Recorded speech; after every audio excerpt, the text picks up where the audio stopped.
Halo, halo. Selamat pagi Bu Retno dan teman-teman kelas K1 S1 Akuntansi. Sebelumnya, Assalamualaikum warahmatullahi wabarakatuh. Kami dari kelompok 4 akan mempresentasikan hasil diskusi kelompok kami tentang penerbitan obligasi dan wesel bayar. Oh iya, sebelumnya perkenalkan biar lebih afdol karena ada pepatah tak kenal maka tak sayang. Perkenalkan kami dari kelompok 4 yang beranggotakan dari Mbak Adinda Alita S ber-NPM 20101040035.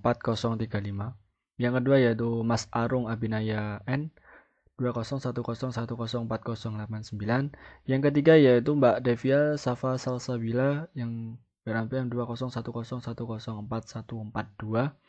Yang terakhir yaitu saya sendiri Khairul Anam 20101041136. Langsung saja ke materi ya teman-teman. Materi yang pertama yaitu dasar-dasar obligasi. Obligasi ini masuk pada liabilitas tidak lancar. Liabilitas tidak lancar itu apa? Yaitu liabilitas tidak lancar adalah kewajiban yang diharapkan dibayar setelah 1 tahun. Obligasi ini sering disebut juga dengan bond. Obligasi atau bond ini adalah surat utang jangka tertentu yang dimana peminjam bersedia untuk membayar bunga secara periodik dan pokok pada akhir jatuh tempo kepada pemegang obligasi. Pada umumnya, pemerintah maupun perusahaan yang menerbitkan obligasi memiliki tujuan untuk mendapatkan uang atau modal tambahan dari obligasi yang diterbitkan. Obligasi menawarkan 3 keuntungan atas saham biasa. Yang pertama yaitu tidak mempengaruhi pengendalian pemegang saham. Pemegang obligasi tidak memiliki hak voting, sehingga pemilik saat ini atau pemegang saham memiliki kendali penuh atas perusahaan. Yang kedua yaitu menyebabkan penghematan pajak. Di beberapa negara, bunga obligasi dapat dikurangkan untuk tujuan pajak, sedangkan pengurangan tersebut tidak berlaku untuk dividen saham. Yang ketiga yaitu potensi laba bersaham yang mungkin lebih tinggi.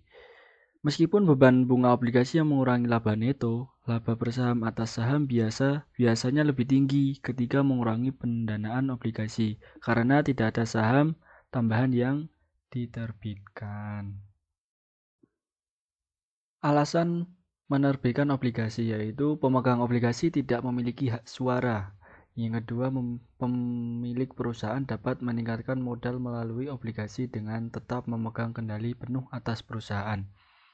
Yang ketiga yaitu penerbitan obligasi ini lebih menarik bagi perusahaan. Yang keempat yaitu beban bunga obligasi dapat menjadi pengurang pajak terutang. Kelemahan dalam praktek pendanaan obligasi yaitu ada dua, yaitu peminjam bersedia untuk membayar bunga secara periodik dan peminjam harus kembali membayar pokok pada akhir jatuh tempo kepada pemegang obligasi. Suatu perusahaan juga dapat memperoleh pendanaan jangka panjang dari wesel bayar dan leasing. Namun, jarang sekali wesel bayar dan leasing tersedia untuk pendanaan. Biasanya obligasi dijual pada nominal yang relatif kecil, biasanya kelipatan $1.000. Oleh karena nilai dan fitur-fiturnya bervariasi, obligasi dapat sangat mudah menarik investor. Yang materi berikutnya yaitu jenis-jenis obligasi. Jenis-jenis obligasi di sini menjadi 4 kelompok. Kelompok pertama yaitu obligasi terjamin dan obligasi tanpa jaminan. Yang kedua yaitu obligasi berjangka dan obligasi berseri. Yang ketiga yaitu obligasi terdaftar dan obligasi atas unjuk. Yang keempat yang terakhir yaitu obligasi konversi dan obligasi yang dapat ditarik. Kita bahas satu persatu. Apa itu obligasi terjamin dan apa itu obligasi tanpa jaminan? Obligasi terjamin adalah ini biasanya disertai dengan adanya kepemilikan aset khusus dari penerbit yang dijadikan sebagai jaminan atas obligasi tersebut. Contohnya, obligasi yang menggunakan jaminan aset berupa real estate dikenal juga dengan obligasi hipotek. Obligasi yang dijamin dengan aset tertentu yang disisihkan untuk melunasi obligasi ini disebut obligasi dana pelunasan. Yang kedua yaitu obligasi tanpa jaminan. Obligasi tanpa jaminan ini diterbitkan berdasarkan kredit peminjam. Contohnya, suatu ketika DuPont melaporkan lebih dari $2 miliar obligasi debitur yang beredar. Obligasi tanpa jaminan disebut juga obligasi debenture. Yang kedua yaitu obligasi berjangka dan obligasi berseri. Obligasi berjangka, obligasi yang jatuh tempo pada waktu yang bersamaan di masa mendatang. Yang kedua yaitu obligasi berseri, obligasi yang jatuh tempo pada waktu yang berbeda-beda atau secara beransur-ansur. Perbedaannya di sini obligasi berjangka dan obligasi berseri hanya pada waktu jatuh temponya. Kalau obligasi berjangka itu waktunya bersamaan atau bersamaan di masa mendatang. Kalau obligasi berseri itu jatuh temponya berbeda-beda atau secara beransur-ansur. Yang ketiga yaitu obligasi terdaftar dan obligasi atas unjuk. Obligasi terdaftar diterbitkan atas nama pemilik. Pembayaran bunga atas obligasi terdaftar dilakukan dengan memeriksa catatan obligasi. Yang kedua yaitu obligasi atas unjuk. Obligasi atas unjuk ialah obligasi yang tidak terdaftar. Pemegang obligasi atas unjuk harus mengirimkan kupon untuk menerima pembayaran bunga. Apabila pemegang saham ini tidak mengirimkan kupon, tidak bisa menerima pembayaran bunga. Yang terakhir yaitu obligasi konversi dan obligasi yang dapat ditarik. Obligasi konversi. Obligasi konversi ini dapat dikonversi atau diubah menjadi saham biasa berdasarkan pilihan pemegang obligasi. Fitur konversi inilah yang umumnya menarik para pembeli obligasi. Yang kedua yaitu obligasi yang dapat ditarik. Obligasi yang dapat ditarik ialah obligasi yang dapat ditarik kembali oleh perusahaan sebelum jatuh tempo. Fitur penarikan ini biasanya sudah disertakan dalam hampir semua penarikan obligasi perusahaan. Prosedur penerbitan obligasi. Undang-undang menjamin hak perusahaan yang menerbitkan obligasi. Dewan direksi maupun pemegang saham biasanya wajib menyetujui penerbitan obligasi perusahaan. Dalam pengesahan penerbitan obligasi tersebut, Dewan Direksi harus menetapkan jumlah obligasi yang akan diotorisasi, jumlah nilai nominal, dan tingkat bunga kontrak. Sertifikat obligasi ini terdiri dari 4, yang masing-masing terdiri dari penerbit obligasi, tanggal jatuh tempo, tarif bunga kontraktual, dan nilai nominal atau nilai pari. Kita bahas satu persatu. Penerbit obligasi di sini yaitu tercantum nama perusahaan yang menerbitkan obligasi. Tanggal yang pertama yaitu nilai nominal. Nilai nominal atau face value merupakan jumlah pokok yang harus dibayar oleh perusahaan penerbit obligasi pada saat jatuh tempo. Yang kedua yaitu tanggal jatuh tempo. Tanggal di mana pembayaran terakhir yang sudah tertagih kepada investor dari perusahaan penerbit obligasi. Yang keempat yaitu tingkat bunga kontrak. Yang sering disebut juga tingkat bunga yang dinyatakan adalah tingkat bunga yang digunakan untuk menentukan jumlah bunga kas yang harus dibayar oleh peminjam dan diterima oleh investor. Biasanya, suku bunga kontrak dinyatakan sebagai suku bunga tahunan. Bunga umumnya dibayarkan setiap setengah tahun sekali. Penerbitan obligasi harus dinyatakan dalam dokumen hukum yang disebut kontrak obligasi. Jadi, kontrak obligasi adalah dokumen hukum penerbit obligasi. Wali amanat itu bertugas untuk menyimpan catatan masing-masing pemegang obligasi, menyimpan obligasi yang belum diterbitkan, dan memegang hak tertentu untuk properti yang dijaminkan. Perdagangan obligasi. Pemegang obligasi memiliki kesempatan untuk mengkonversi atau mengubah kepemilikan obligasi menjadi uang tunai setiap saat dengan cara menjual obligasi pada harga pasar di Bursa Efek Nasional. Harga obligasi atau brand price adalah persentase dari nilai nominal obligasi yang biasanya bernilai $1.000. Oke, saya contohkan di dalam tabel, saya jelaskan. Daftar obligasi menunjukkan bahwa Boeingco memiliki obligasi senilai $1.000 dengan harga 5.125% yang jatuh tempo pada tahun 2014. Tingkat suku bunga pengembalian yang ditawarkan adalah 5.747%.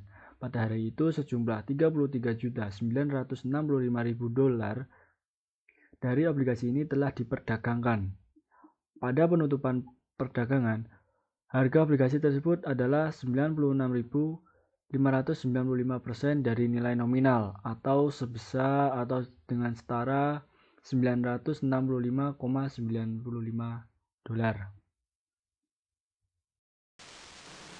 Kemudian adalah akuntansi penerbitan obligasi.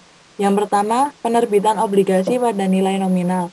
Jadi, untuk menggambarkan akuntansi obligasi yang diterbitkan pada nilai nominal, asumsikan pada 1 Januari 2014, Candlestick menerbitkan obligasi senilai $100.000 untuk 5 tahun, 10% pada harga 100 atau 100% dari nilai nominal. Jadi, ayat jurnalnya pada tanggal 1 Januari, kas berada di sebelah debit dengan nilai 100.000 dan utang obligasi berada di sisi kredit dalam nilai 100.000. Dalam catatan untuk mencatat penjualan obligasi pada harga nominal. Kemudian, asumsikan bahwa bunga dibayarkan secara semi tahunan pada 1 Januari dan 1 Juli atas obligasi Candlestick. Dalam hal ini, Candlestick harus membayar bunga sebesar $5.000 yang didapatkan dari $100.000 dikali 10% dikali 6/12 pada 1 Juli 2014. Ayat jurnal ketika melakukan pembayaran bunga obligasi dengan asumsi tidak ada bunga akrual periode sebelumnya menjadi pada 1 Juli, ban kas berada di sisi debit 5.000 dan kas berada di sisi kredit 5.000 untuk mencatat pembayaran bunga obligasi. Yang kedua adalah penerbitan obligasi pada nilai nominal. Pada tanggal 31 Desember, Candlestick mengakui beban bunga sebesar $5.000 dari biaya yang dikeluarkan sejak 1 Juli dengan jurnal penyesuaian sebagai berikut.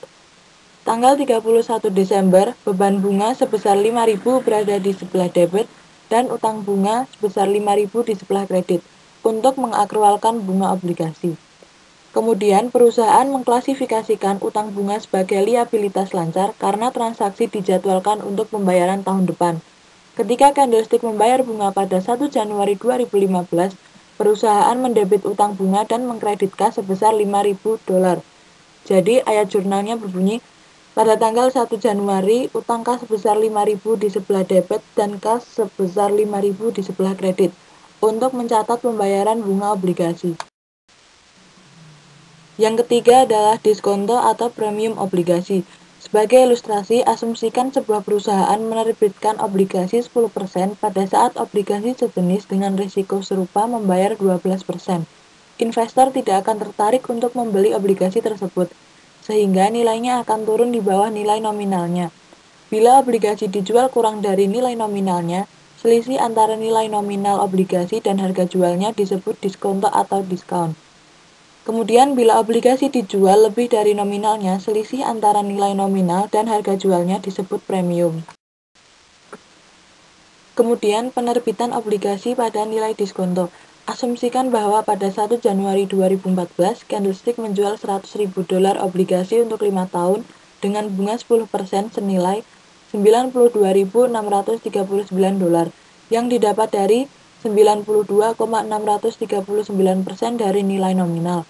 Bunga tersebut dibayarkan pada 1 Juli dan Januari sehingga jurnalnya pada 1 Januari kas berjumlah 92.639 berada di sisi debit dan utang obligasi sebesar 92.639 berada di sisi kredit untuk mencatat penjualan obligasi pada nilai diskonto. Kemudian total pinjaman obligasi senilai $92.639 untuk Candlestick adalah sebesar $57.361 dengan perhitungan obligasi diterbitkan pada nilai diskonto. Pembayaran 6 bulan sebesar $50.000 yang ditambah dengan obligasi diskonto sebesar $7.361 sehingga total pinjaman menjadi $57.361. Selanjutnya adalah penerbitan obligasi pada nilai premium. Asumsikan bahwa obligasi Candlestick dijual senilai $108.111, didapat dari 108,111% dari nilai nominal, bukan $92.639. Sehingga ayat jurnalnya 1 Januari kas sebesar 108.111 berada di sisi debit dan utang obligasi sebesar 108.111 di sisi kredit untuk mencatat penjualan obligasi pada nilai premium, sehingga total biaya pinjaman atas obligasi 108, 111 dolar untuk candlestick dihitung sebagai berikut. Obligasi diterbitkan pada nilai premium. Pembayaran 6 bulan sebesar 50.000 dolar ditambah obligasi diskonto sebesar 8.111 dolar, sehingga total biaya pinjaman sebesar 41.889 dolar. Untuk yang selanjutnya yaitu tentang pelunasan obligasi. Perusahaan penerbit obligasi dapat melunasi obligasinya ketika membelinya kembali atau ketika pemegang obligasi tersebut menukar obligasi konversinya menjadi saham biasa. Terdapat dua cara melunasi obligasi. Untuk yang pertama yaitu melunasi obligasi pada saat tanggal jatuh tempo. Melunasi obligasi pada saat ini, nilai buku obligasi pada saat jatuh tempo akan sama dengan nilai nominalnya, dengan asumsi bahwa perusahaan membayar dan mencatat secara terpisah antara bunga obligasi untuk periode bunga terakhir. Dapat dibuktikan dengan ilustrasi berikut ini. Candlestick mencatat pelunasan obligasi pada tanggal jatuh tempo sebagai berikut. Jurnal pada tanggal 1 Januari yaitu utang obligasi di sebelah debit sebesar 100.000 dolar dan kas di sisi kredit sebesar 100.000 dolar. Untuk yang kedua yaitu melunasi obligasi sebelum tanggal jatuh tempo. Obligasi juga dapat dilunasi sebelum tanggal jatuh tempo. Perusahaan dapat memutuskan untuk menarik kembali obligasi sebelum tanggal jatuh tempo untuk mengurangi biaya bunga dan untuk menghilangkan utangnya dari laporan laba rugi. Perusahaan dapat melunasi utangnya lebih awal apabila perusahaan memiliki sumber kas yang cukup. Serta terdapat tiga hal yang perlu diperhatikan ketika perusahaan melunasi obligasinya sebelum tanggal jatuh tempo. Yang pertama yaitu menghapus nilai tercatat obligasi pada tanggal pelunasan. Yang kedua, mencatat uang tunai yang dibayarkan. Yang ketiga, memahami keuntungan dan kerugian perusahaan pada saat pelunasan. Nilai tercatat obligasi adalah nilai nominal obligasi yang disesuaikan dengan tingkat diskonto obligasi atau premium obligasi yang diamortisasikan sampai pada tanggal pelunasan. Disajikan ilustrasi sebagai berikut. Diasumsikan bahwa Candlestick telah menjual obligasinya pada tanggal premium pada akhir tahun ke-8. Candlestick melepas obligasi pada harga 103 setelah melepas bunga setengah tahunan. Diasumsikan juga bahwa nilai tercatat obligasi pada tanggal pelunasan adalah 101.623. Pada ayat jurnal untuk mencatat pelunasan pada akhir tahun ke-8, tanggal 1 Januari 2018 adalah jurnal tanggal 1 Januari yaitu utang obligasi di sebelah debit 101.623, rugi pelunasan obligasi 1.377, serta kas sebesar 103.000.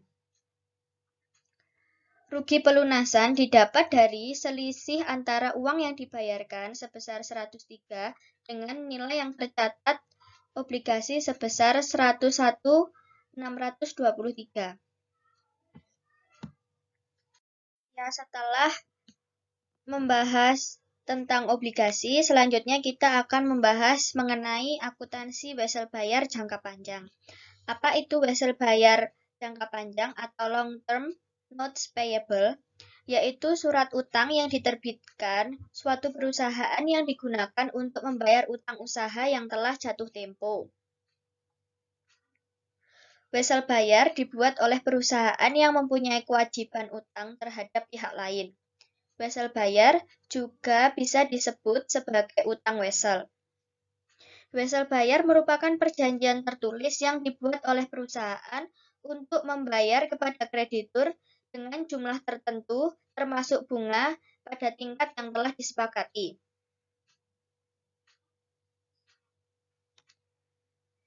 Perhatikan contoh transaksi wesel bayar berikut ini. Meijaya menerbitkan membayarkan wesel bayar sebesar 5 juta rupiah untuk 90 hari dengan bunga 10%. Pada tanggal 1 April 2019 untuk membayar utang usaha yang sudah jatuh tempo dengan besaran yang sama. Maka catatan keuangannya adalah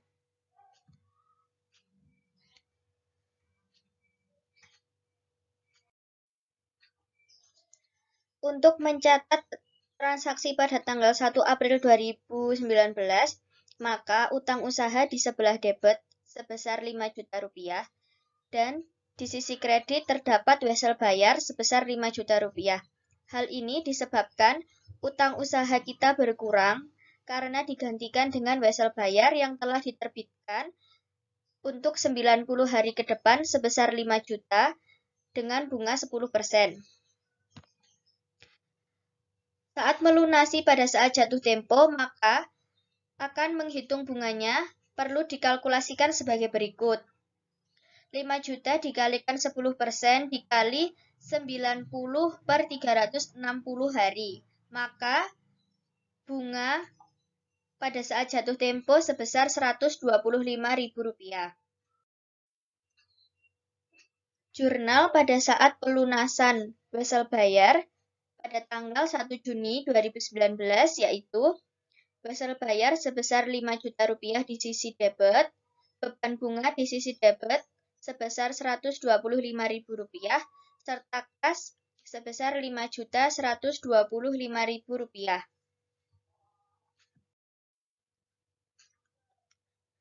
Wesel bayar jangka panjang dapat dijaminkan menggunakan sebuah hipotek atas aset tertentu sebagai jaminan pinjaman. Penetapan tingkat suku bunga pada pinjaman hipotek dapat berupa suku bunga tetap atau fixed rate dan juga suku bunga yang disesuaikan atau adjustable rate. Tingkat suku bunga pada hipotek dengan suku bunga tetap akan sama sepanjang masa hipotek, sedangkan tingkat suku bunga pada hipotek dengan tarif yang disesuaikan dapat disesuaikan secara berkala untuk mencerminkan perubahan tingkat suku bunga pasar. Dalam praktiknya, persyaratan wesel bayar jangka panjang tersebut mengharuskan peminjam untuk melakukan pembayaran angsuran yang sama selama jangka waktu pinjaman. Setiap pembayaran terdiri 1.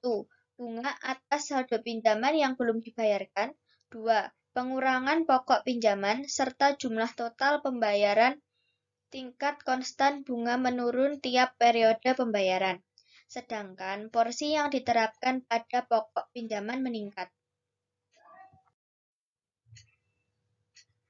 Pada slide ini, kita memiliki contoh soal mengenai wesel bayar jangka panjang. Tanggal 1 Agustus 2017, PT RAPP Pekanbaru menarik pinjaman hipotek sebesar 20 juta rupiah kepada Bank SRI dengan biaya administrasi sebesar 1 juta rupiah. Diangsur setiap 6 bulan sekali dengan bunga 15% per tahun. Dan jangka waktu pelunasannya adalah 20 bulan. Yang diminta dari soal di atas yaitu catatlah pinjaman hipotek saat angsuran, dan yang kedua catatlah penyesuaian di akhir periode. Penyelesaiannya yaitu untuk jurnal pinjaman hipotek kas sebesar 19 juta rupiah dan biaya administrasi sebesar 1 juta rupiah di sebelah debit, serta di sisi kredit hutang hipotek sebesar 20 juta rupiah. Jurnal pada tanggal 1 Agustus untuk angsuran dan bunga. Bunga sama dengan 15% dikali 6 per 12 dikali 20 juta. Hasilnya yaitu Rp1.500.000. Untuk utang hipotek yaitu 20 juta dibagi 20 bulan. Maka per bulan kita mengangsur sebesar 1 juta rupiah. Maka untuk angsuran 6 bulan yaitu 6 dikalikan angsuran pokok sebesar 1 juta rupiah. Hasilnya yaitu 6 juta rupiah.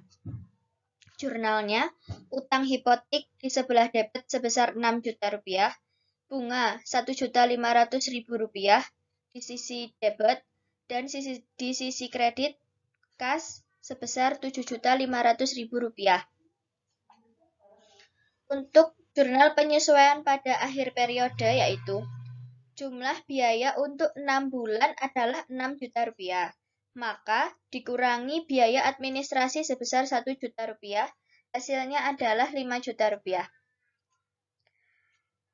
Mulai dari tanggal 1 Agustus sampai dengan 31 Desember adalah 5 bulan. Maka perhitungannya adalah bunga 15% dikali 5/12 dikalikan 20 juta. Sama dengan Rp1.250.000. Untuk utang hipotek di sebelah debit sebesar 5 juta, biaya bunga Rp1.250.000 di sisi debit, utang hipotek yang segera dibayar di sisi kredit sebesar 5 juta, utang bunga sebesar Rp1.250.000 di sisi kredit. Penyajian dan analisis laporan. Obligasi diterbitkan dengan diskon, yaitu jumlah yang dibayar saat jatuh tempo lebih besar daripada harga penerbitan obligasi. Obligasi diterbitkan dengan premium. Perusahaan menjual obligasi dengan harga lebih tinggi daripada nilai nominal yang dibayarkan saat jatuh tempo. Penyesuaian terhadap beban bunga obligasi dicatat melalui proses yang disebut amortisasi dengan menggunakan metode suku bunga efektif. Dengan menggunakan metode suku bunga efektif, beban bunga periodik dicatat pada persentase konstan atas nilai buku obligasi.